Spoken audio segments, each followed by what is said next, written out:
Hi, my name is Carefree Travels, and my channel is about how I transitioned from being a full-time employee to becoming a digital nomad working for myself. And in this video, I want to respond to a video called Why I Quit My Corporate Job and Took an Adult Gap Year, aka a mid-career break. And it's by Tawn. I'm going to link it down below in the description box. And if you see me looking down, it's because I'm looking at my notes. So I'm coming at it from the point of view of someone who's been on a career break for about 5 months, nearly 5 months now. And I just want to address some points which I think that, need to be raised regarding a career break. I mean, a career break can pretty much be anything that you decide for it to be in terms of how you spend your time. She says that she had a budget for her career break and she went traveling. She went to a couple of places. I've traveled as well. I guess I'm somewhere between an expat and a digital nomad at this point because I came from the UK and moved to France initially, spent 90 days there, and now I'm traveling around Croatia until my 90 days are up, and then I will move somewhere else. So for me, I think it's important to talk about why you go on a career break, and she did address that. For my part, it was really because I needed to do a course correction with regards to my career. It wasn't really going in the direction I wanted it to. And it got to the point where pretty much I felt that being in a full-time job was preventing me from achieving all the goals that I've set for myself over time. I want to talk about the benefits of going on a career break. For me, it's just completely unlocked my creativity. It's amazing. Once, I was able to kind of get rid of a lot of the negative emotions that I had that were tied to my frustrations to my previous job and towards my previous employers and actually the career in general. I really have a strong suspicion that I was in a BS job that was just a job that is done for the sake of being done. And I've seen so many people transition out of what I used to do because I think over time you just realize that it's completely futile. So the sense of freedom that I've experienced once I've been able to kind of completely get rid of any ties to, and especially ties on my, things like my LinkedIn profile, which I completely deleted so that no one can see where I used to work. And now I can just talk about it freely, talk about the experience of being a Black African in, a UK company, and a career that spans nearly 20 years at this point. I love the sense of autonomy, and I love that once I was able to kind of basically get rid of all the baggage associated with really what was a bit of I feel like a waste of my time, and I actually feel that it held me back. And it's actually in a weird sort of way, it's thanks to 2020 that I took the plunge. Successive lockdowns just really did my head in. I needed to leave the UK, and I also realized that I never planned to spend nearly 30 years in the UK. So it was an opportunity to save, and thanks to the savings that I made by working from home, because I was fortunate enough to work from home, I was able to just pull the plug about 6 months earlier than I'd initially planned to. And I don't regret it. The only thing I regret is not leaving sooner. And this is often the experience of my friends who have gone from being employees to becoming self-employed, that they often wish that they had done it sooner. But I think part of the mind games that employers play is or at least in my experience, is that they kind of make you feel that you can achieve anything, but they never back it up. So on the one hand, they're kind of incentivizing you to climb the greasy pole, up the hierarchy. And whilst also kind of undermining you. And I don't know if that's just a special treatment for Black women. And I suspect it's not just Black women, but in my industry, as women are a minority. In my industry, women are a minority. So I was just a minority within a minority, and I think I just got it in the neck a lot more. I also encountered women who were not really on the team, they're not really supportive of other women, so they would start repeating the same kind of drivel about, women take time off to have children, and that, that's detrimental to their careers. And I feel that it feels like it's women of a certain age as well who had that attitude.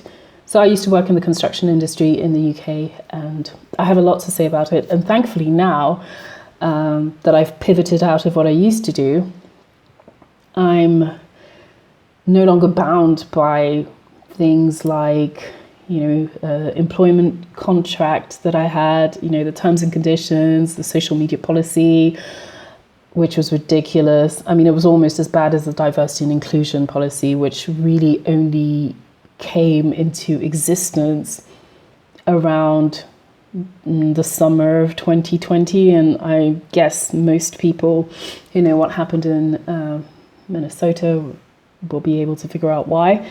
So I think there are a lot of benefits to a career break, and it can take any shape that you want it to. And yeah, you can set a budget, you can, you don't necessarily, obviously you have to work out, your kind of financial runway, if you like, whether you're going to do a work exchange or, whether you're going to travel, whether you're just going to use your savings to stay in situ.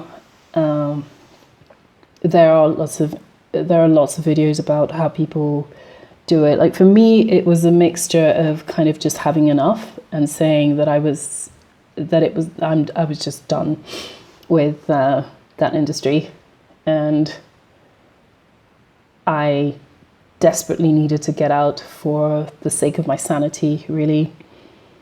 And the career break just gave me time to kind of process my emotions and work out what it was that I wanted to do. And so really for 3 months, I wouldn't say that I didn't do anything. I did look at ways to generate an income. I fell in love with writing again, just completely out of the blue, because initially I planned to just offer up the same services that I had done previously as an engineering consultant. I thought I would just go it alone and offer my services that way, but actually I pivoted out of that completely, and I'm going to just pursue the things that I'm passionate about. And engineering isn't on the back burner at all.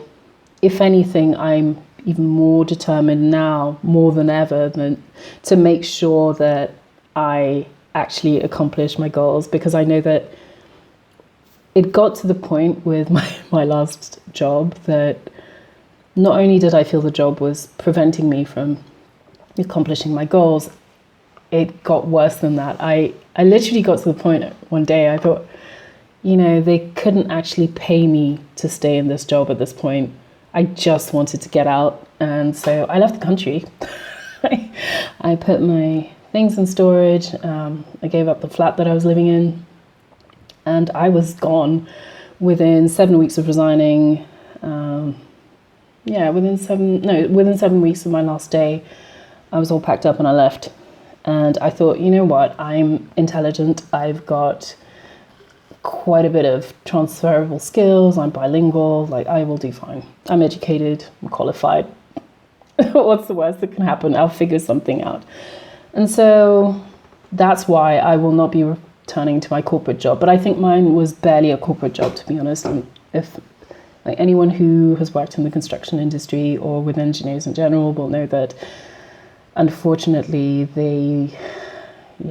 anyway, I think that's a subject for another video. But it was, I think, the double whammy, intersectional, being female and foreign. Even though I'm British born, I think anyone who has experienced life as a Black British person can probably vouch for the fact that at some point you will be made to feel like the other, no matter no matter what. So yeah, that's what I have to say after 4 months of being on a career break, which I suppose effectively has turned into a sort of career change. And I really think that, we know that necessity is the mother of invention, but being stuck for so long just meant that I was stuck for so long that I wasn't able to really figure out how I was going to make my escape. I just knew that I needed to escape. I just didn't know how. And that went on for far too long. So yeah, this is my response to Tawn's why I quit my corporate job and took an adult gap year, aka a mid-career break. So for me, I don't know if it's a mid-career break.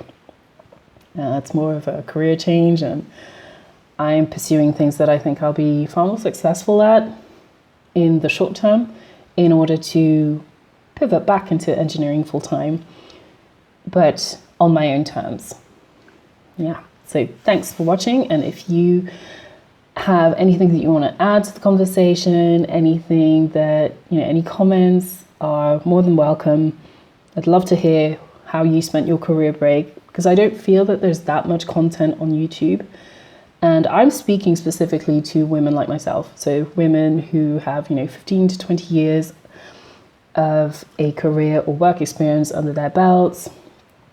And they're taking stock, like 2020 made a lot of us just take stock and think about, our priorities in life, and, what we're capable of doing, and, if we are where we thought we were going to be.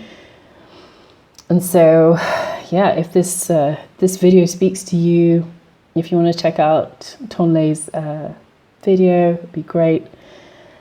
Yeah, don't forget to rate, comment, subscribe, and I'll see you in the next video. I've already made a series of vlogs regarding how I spend my time, kind of behind the scenes, going from employee to digital nomad. Yeah, and there's a playlist which you can just watch. Right, so thanks everyone. This is Carefree Travels, just signing out.